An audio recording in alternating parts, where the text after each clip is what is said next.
Welcome to the show, everybody. Good morning. Enter the stars. Trump, the Gemini, is in fact Janus, and that's going to be the topic of today's show. Who is Janus, you may be asking? Well, Janus is the ancient Roman two-faced god. In fact, a gate or a wall was named after Janus. The gate was called the Ianus Geminis. This is it right here, pictured on this coin. We're going to talk more about this gate later in the show, but I wanted to open the show with this because this is indicative of Trump's wall. Now, as we go through some of these points that seem to mirror the Janus two-faced god, understand that everything that I mention is referenced in this Wikipedia page for Janus. Okay, so I'm going to reference this page throughout the show. Now, Janus' name means doorway or passages, kind of like a time traveler. He was referred to as the beginning and the end of all things, knowing the past and the future. Janus could see into the past with one face and into the future with the other.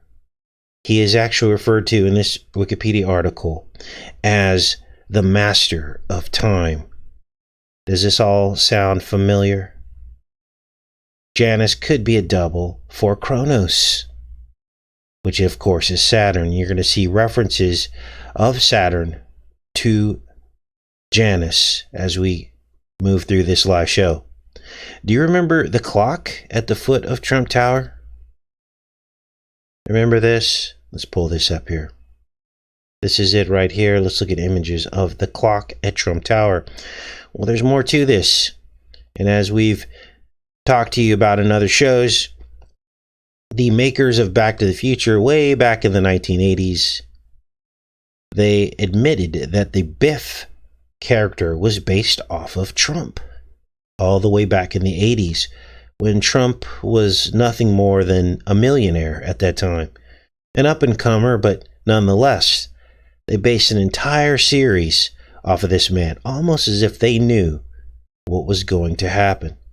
Here's the Trump Tower clock. This is all about time travel. Now, what else is going on with Janus and Trump? Well, there's a Biff reference in the Janus archetype. Yes, Biff. Same character from Back to the Future. In fact, the two faces, the way it's depicted of Janus, is called the Bifrons. What you're looking at here is called the Bifrons. We're going to call it the Biffrons because that's what the intention was. And Bifrons means two faces. Now, not only is Janus called Bifrons, but Biff and Tannen are the names of demons. Let's take a look at that. Now, I'm going to link all of these pages that I have pulled up here in the pinned comment for after the show, so you can have proof of all this. This is what I believe the inspiration was for Biff, Janus, Bifrons, the two faces. And these are the two demons named after Biff Tannen. Here's Bifrons as Janus, so you can see the documentation for that. Bifrons is the two faces of Janus, the god of beginnings, transitions in ancient Roman mythology. Here is the list of theological demons.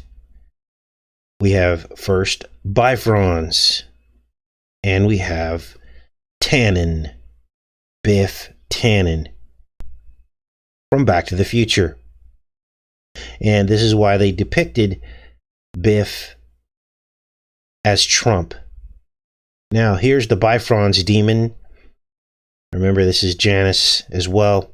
A demon described in demonological grimoires, the Lesser Key of Solomon, as the 46th spirit in the pseudo-monarchia demonium as the 47th spirit. Let's keep reading about Bifrons, the demon. That demon looks familiar because he's often depicted in some of these horror films, right? With these razor sharp teeth, bald, no hair, with the eyes set wide apart. Some of these horror films seem to depict this demon, okay? And it says here that it was mentioned in the Dictionnaire Infernal. In these works, he is described as an earl who initially appears as a monster before adopting a more human form. His duties include teaching arts and sciences, including astrology, geometry, and the properties of different plants and stones. He also moves bodies into different graves, lights candles over graves, and depending on the version, commands either 6, 26, or 60 legions of spirits. According to Rudd, Bifrons is opposed by Shemhamforashk, angel Ariel. So that's the angel who controls this demon or keeps him in check. Here's the other demon. Now this is more like a monster. This is Tannen, Biff Tannen, remember? And this is actually the word used throughout the Bible, the Hebrew word for this Leviathan creature. It's a symbol of chaos and evil. The name may derive from a root meaning howling or from coiling in a manner like smoke. In modern Hebrew usage, the word Tannen means crocodile. Tannen appears in the Baal cycle as one of the servants of Yam, defeated by Baal or bound by his sister. He is usually depicted as serpentine, possibly with a double tail. There's that double reference again, right? The Tannaman also appears in the Hebrew Bibles of Genesis, Exodus, Deuteronomy, Psalms, Job, Ezekiel, Isaiah, Jeremiah. They are explicitly listed among the creatures created by God on the 5th day of the Genesis creation narrative, translated in the King James Version as great whales. The Tannen is listed by the Apocalypse of Isaiah as one of the sea beasts to be slain by Yahweh on that day. The dragon. So, these are the roots of Biff Tannen. I mean, the similarities are uncanny. Now let's keep going with this because there's much more to this story. Janus was all things to all people, the beginning and the end, the Alpha and the Omega. Now this part I'm going to actually search the page to show you the Apollo references, and there are many between Janus and Apollo. And this is important because obviously Trump's 66th floor Apollonic themed penthouse is all decked out in Apollo, right? So you're seeing the connections now. And you're going to see that number reappear in this montage that I uploaded over the weekend. We're going to show you that too this morning. And let's keep going with this. Ancient interpretations. Another etymology proposed by Nigidius Figulus is related by Macrobius. Janus would be Apollo and Diana, Iana. More Apollo references. Solar god theories. Janus and Jana are a pair of divinities worshipped as Apollo or the sun and moon, whence Janus received sacrifices before all the others, because through him is apparent the way of access to the desired deity. So you see the Apollo references relating back to Janus as well. Now, we had already done a live show on Justinian, the ruler who built the Hagia Sophia Mosque, which is now at the forefront of the news. A letter was sent on the summer solstice to Trump, pleading with him not to allow that to be turned into a mosque. It was a museum since the 1930s, It is now turned into a mosque.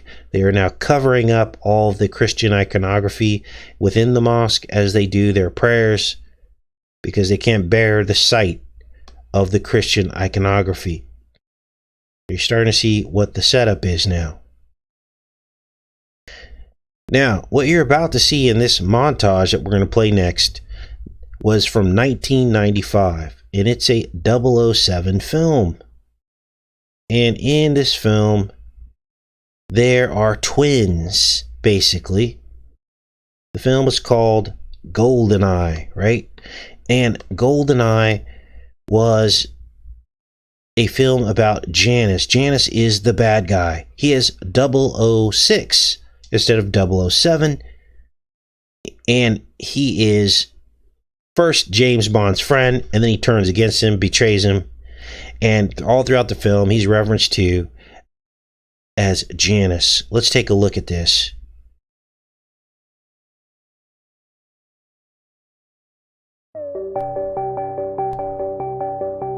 Break this down for you guys.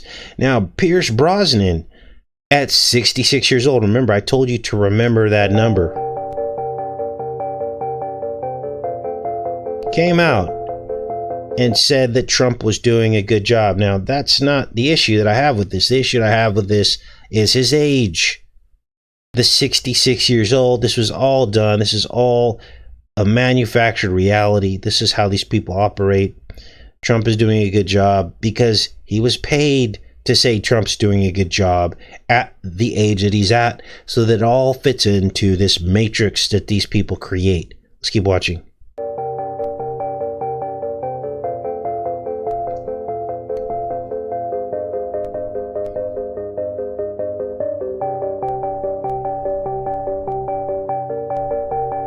So there's 006 and 007. Gemini. Now, what you just saw is Janus, and he has this golden key. The golden keys, as you're going to see here, are prominent in the film. And there are two, just like the two faces of Janus. You're going to see two golden keys, which look like an eye. Now, Janus is also the god of borders, you know, like the wall. And back in those days, these borders were rivers. Janus was the protector of doors, gates, and roadways in general. And you could see it as these two symbols that he carried, the staff and the key. Here's some images of Janus carrying the staff and the key. Here's the key.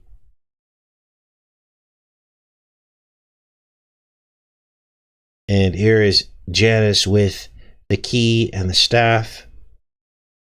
So, watch this. Because during the election in 2016, Trump actually carries the key, right? And I can't remember the context by which he was carrying this key. But here it is. Trivializes international law.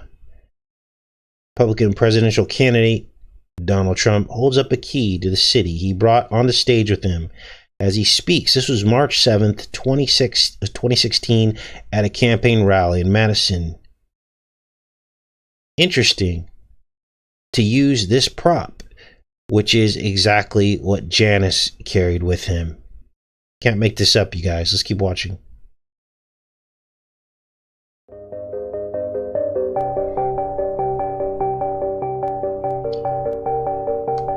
There you see the two golden keys with the eye on them.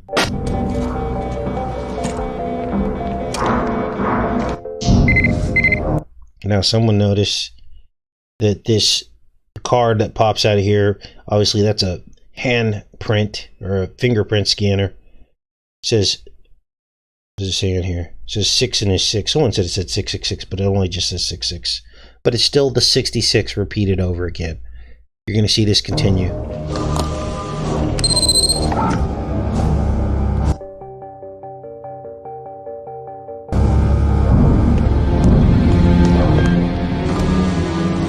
The the two golden keys are pulled out of the eye.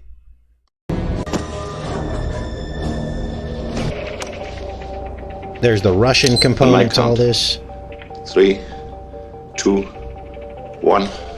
Well, at one point, we suspected 7i might be the ground station for a secret space-based weapons program called GoldenEye, but...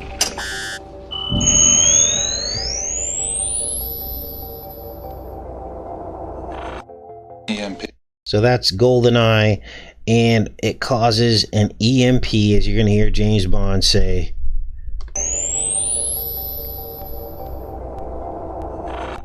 EMP. Would account for the MiGs and satellites. And the blackout. The Janus Group? Electromagnetic pulse, a first-strike satellite weapon developed by the Americans and Soviets during the Cold War. So what do you know about Janus? Zilch. Zips. No one's ever seen him. But the man's connected up the Gazoo.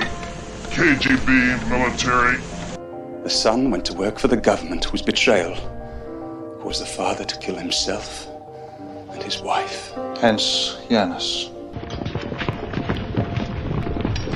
There's the 66 again, and if you think this is an accident, then you still may be in the dark in terms of how these films are constructed.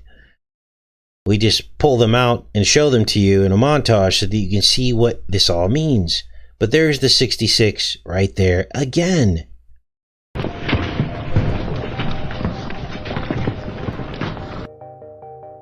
course, there's Trump Tower and the 66th floor penthouse.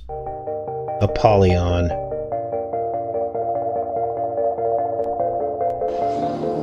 The two-faced Roman god come to life. It wasn't God who gave me this face. In 42 seconds, the United Kingdom will re-enter the Stone Age. A worldwide financial meltdown. It was you setting the timers. So obviously that's exactly what's happening right now. They're pinning CV-19 on it as to the reason for the worldwide economic meltdown, but we all know what's happening right now. It's all been constructed. 3 minutes instead of 6. Am I supposed to feel sorry for you? No. You're supposed to die for me. Now that is a reference to the Christ sacrifice, one dying for the other. And this is the cryptic part about the Janus archetype god, is that he tries to be like the Most High, and by the end of the show, I'm going to show you that. He wants to be like the Most High. He wants to basically have a father and a son, one dying here on earth, above and below. Everything the devil does is a duplicate copy, a counterpart, so that he can deceive the masses. He tries to take on these godlike qualities, God's history, everything about God, he tries to impersonate. And Janus is no different. Janus wants to be the Alpha and the Omega. But he can't, because God and his Son are the Alpha and the Omega, the beginning from the end, the timeless ones. Let's keep watching. Now this next part is all about frequencies. And we've got this whole 5G whiz component to all this now. The Arecibo telescope is front and center in this film, okay? And Arecibo's in Puerto Rico, and it measures radio waves, but it also can measure microwaves, electromagnetic waves, you know, like 5G whiz. Let's keep watching.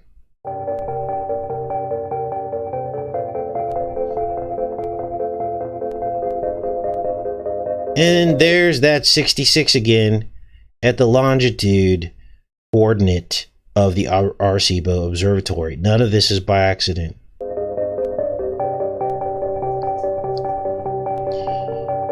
And they actually dedicated this upgrade to the Arecibo telescope on Trump's birthday.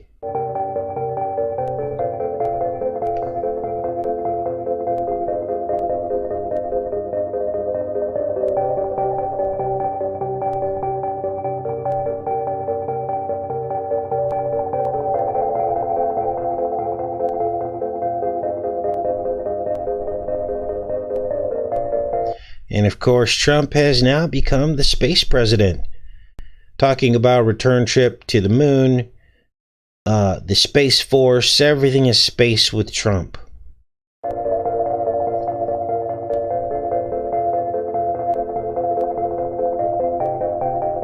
GoldenEye.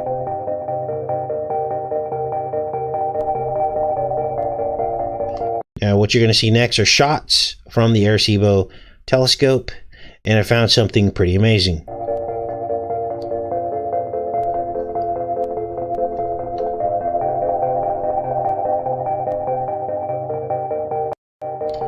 Now, Arecibo is the largest radio telescope antenna in the world, and it's constructed in a way that seems to mimic the story of the fallen angels. Watch.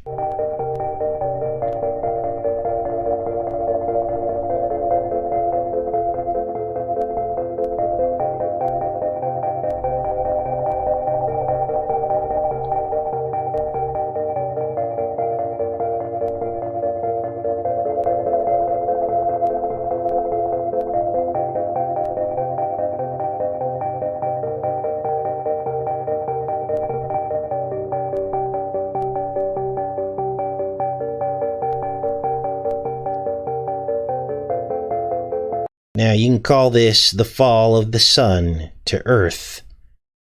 That's the counterpart, right? But obviously, this is the dark side version.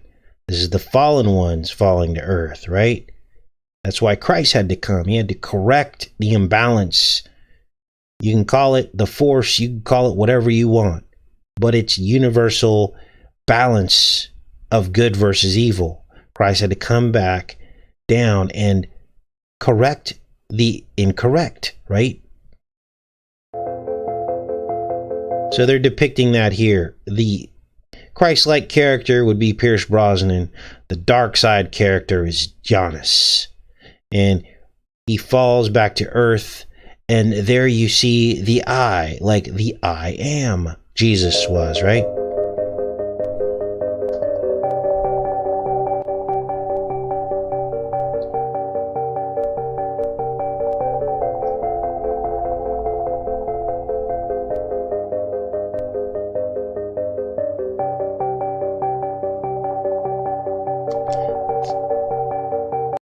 There's the cross.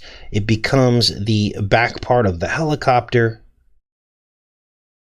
where he was crucified, right? Watch this. Does he actually fall through the cross? Let's take a look here.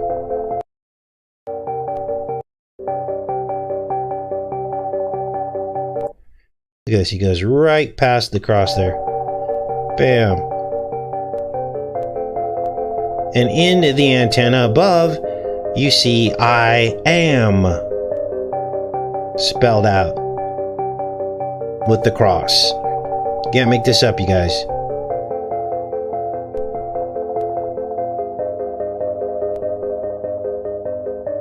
There's the fall right there into the convex lens Earth, except it's concave, right? So it's all opposites. The Earth is actually concave, like a mound, but this is a reverse mound. Starting to get what's going on now. Who writes this stuff? The fallen ones write this stuff. Now let's get back into Janus, because there's more. I talked to you earlier in the show about this great gate named after Janus. The gate was called Geminus, like Gemini. And it acted as a wall, just like Trump's wall. Let's type in the gate here, see if we can find it here in the article.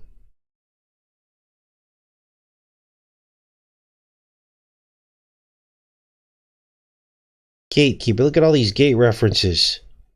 Look at this. And here it is on the coin, minted in, can you guess the number?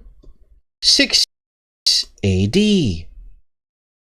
Now, are you starting to understand that the 66 is very important? And it is real. It's not a figment of our imagination. It's not a stretch. It's not made up. This is real. And this is why Trump's penthouse is on the 66th floor. He's channeling this demon. He's channeling it. And he knows it. and the people in power know it. Here's some images of Bifron, the two-headed god. Let's go back to this coin here. There it is here. Minted in 66 AD. So, what's up with this gate? Well, this gate was opened during times of war. As you can see here, the Geminus gate. And closed, they would close the gate during times of peace. Now, the article continues. It says, these two pillars would be at the origin of the theology of the divine twins, one of whom is mortal, related to the northeast pillar, nearest the northern region where the sun does not shine, and the other is immortal, related to the southeast pillar, and the southern region where the sun always shines. So this is the story behind the gate, the divine twins, which of course people that follow and know about Gemini know that it is the twins, the divine twins. Now, there's also a Q aspect to this, outside of the obvious, which is in 007, there is a Q character. He's the guy who basically puts together all of the contraptions and devices that 007 uses. His name is Q, okay? But there's a Q aspect to Janus as well. One of his names, he has many, is Quirinus. Janus Quirinus. You can see how many times this Q appears. And Q is a relatively what do you call it? Rare letter, right? But yet here you see Quirinius appears many, many times in this Wikipedia article regarding Janus. Now, in prophecy, Quirinius gets the last conclusive spoils of the Roman victory. Let's take a look here. And history.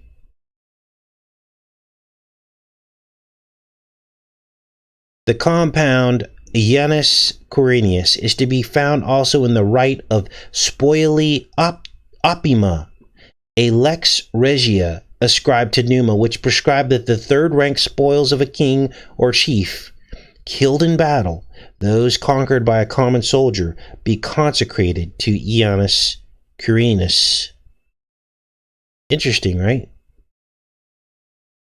Schilling believes the reference of this rite to Janus Quirinus to embody the original prophetic interpretation, which ascribes to this deity the last and conclusive spoils of Roman history. Many people believe that Trump is the last president, the last spoils of Roman history. Now, who wrote about Janus? Well, none other than Ovid, which sounds like COVID 19, right? He was one of few historians that wrote about Janus. Here you see him mentioned all throughout. In fact, he's mentioned 58 times in this Wikipedia page. 58 times Ovid is mentioned. That would be the 58th floor Trump Tower, the 58 rooms at Mar-a-Lago, the 1958 Western. Oh, it's actually not mentioned 58 times. Apparently, Ovid appears in the word provided. So, no connection there. Now, what else do we have here?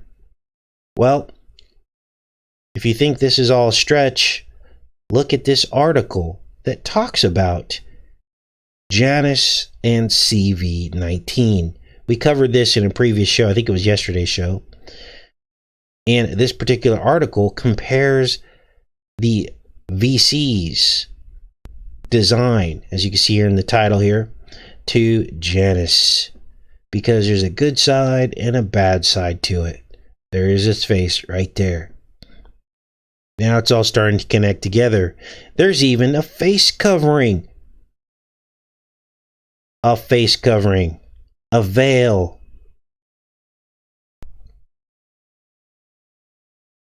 This is crazy. It says here, let's start from the beginning. The epithet curatius is found in association with Unnecessarily as designating the deity to which one of the two altars behind the Tigilium Sororium was dedicated. Festus and other ancient authors explain curatius by the etiological legend of Tigilium, the expiation undergone by P. Horatius after his victory over blah blah blah by walking under a beam with his head veiled. The young hero with his head veiled passes under this beam. The veiled head of Horatius could be explained as a... So there's all this veiled references, which is like our face coverings. Now, there's also a Saturn reference in here as well. Janus and Saturn mentioned together all throughout this article. Father Time, Kronos. So now you have it. Janus is Justinian, is Apollo, is Trump, is Gemini. Now I'm going to close out the show today with this screenshot from the TV series Nosferatu. Many of you have asked me to look at this, and I'm just now picking this up. I'm into season 2. The screenshot appears. This series is about Father Christmas, who promises the children that he abducts, he promises them eternity in Christmas land. This is Christmas land right here. Never-ending fun, no responsibilities, amusement rides, eat all the candy you want. But in return, he harvests their souls. He draws energy off of them by putting them in the back of his car, which is a Rolls-Royce Wraith, 1938. And as he drives them around, they have the energy sucked out of them in the life. Then they're imprisoned in Christmas land. And in turn, Nosferatu becomes timeless and lives forever like a time traveler, as long as he can keep harvesting these children. Now, he justifies this by saying that these parents are horrible, and that if he allows the children to stay with their parents, the children will grow up corrupted and ruined. And he believes that Christmas land is the place that they should be. And all this should be sounding familiar, because this is exactly what the elite are doing right now. Now I want you to look at the blocks. Look at the blocks on the left of your screen. And we're going to blow this up, because this is very important. And you will see exactly what we just talked about this entire show. Biff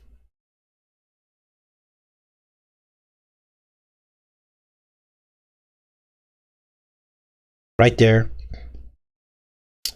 BBIF. Biff. And the devil wants to raise himself above the Most High, which is Jove, or another name for God, Jova.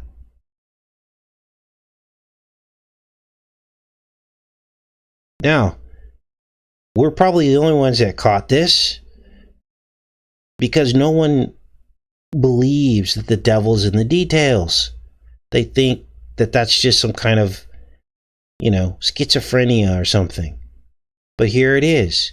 Biffy, could be his nickname, elevating himself above the Most High, Jova. See this?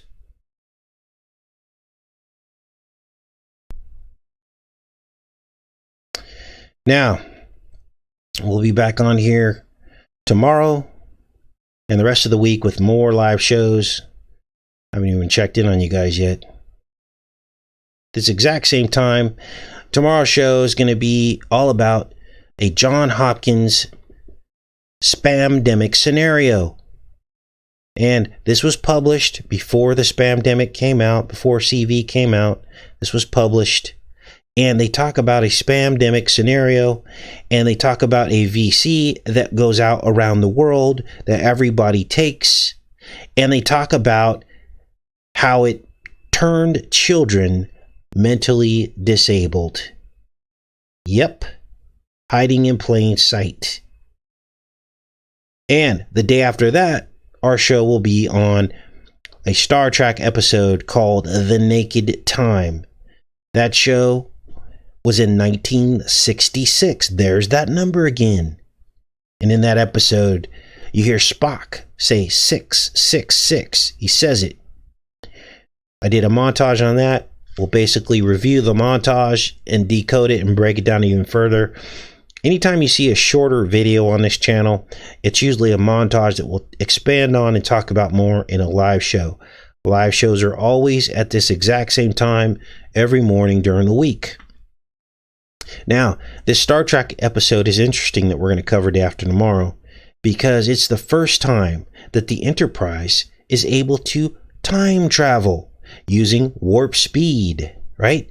Kind of like Operation Warp Speed. Now, that in itself doesn't really ring a bell, but when you consider the fact that the episode is all about a serum, a VC that's used that they have to quickly bring to market, right? They got to quickly bring this to market, quickly get everybody inoculated on the ship before the ship crashes into the planet below. This novel disease that spreads through the ship, and it causes the crew to go insane. And Bones, the doctor, he finds the serum. He says, we got to get this thing out to the entire ship as quickly as possible. In the episode, they repeat the number 19 twice.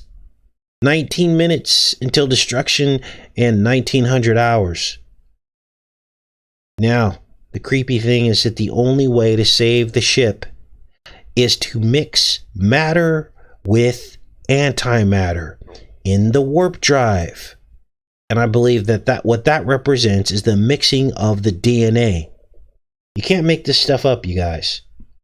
Mixing of the DNA. Real matter with antimatter. That causes them to reach these very high speeds, which causes them to travel in time 71 hours, which is the opposite of 17, which is Q, right? 17, 71. They actually mention the number 17 as well in Spock's own words, in case you didn't understand what 71 hours meant. And this goes on and on and on. So let me go in the chat. Appreciate everybody showing up to the show. Again, we'll be here every day this week. Let's answer some questions in here. Thought you would become an elder of God's real congregation, says ABC. You know, I grew up just like all of you guys. Nothing too different. I guess I felt like I could see things, but never knew that I could become part of this. But here's the thing. This is for everybody. What happens is when you are born again and you believe in Jesus and you reach the low point in your life, usually it's this coupled with, and you ask him to reveal to you the truth, then all of a sudden these choices and decisions start emerging in your life. And you have to decide who you will follow. And they become very defined. They become very real, these choices. And one by one, you make choices that bring you closer to God. Now, it's not a perfect journey. You know, it's difficult at times. You give up everything. You actually pick up your cross. You drop everything. Material things become nothing to you. You don't gather things anymore. In fact, you're trying to get rid of things, right? Shed away all these things that pull you down. And as you begin to shed away all the things that pull you down and take you away from God, he starts revealing all these things to you. And anyone can do this, but very few find the road because we're consistently weighed down by the things that pull us down. So all my time is invested in the Most High and all this stuff. People can criticize the channel and say, why are you looking at the dark things? We're not looking at the dark things. Well, they are dark things, but what we're looking at is the mainstream media. These are not like horror films or whatever. This is what everyone is watching and filling their minds and brains with. It's everything around us from the ruler of this world. And unless you know what you're looking at and know how it's deceiving you, you'll continue to be deceived over and over and over again. Why not understand what you're looking at and how it's deceiving you so you can run to the arms of Jesus? I love each and every one of you. We'll be back on here bright and early tomorrow. Take care and be safe, everybody.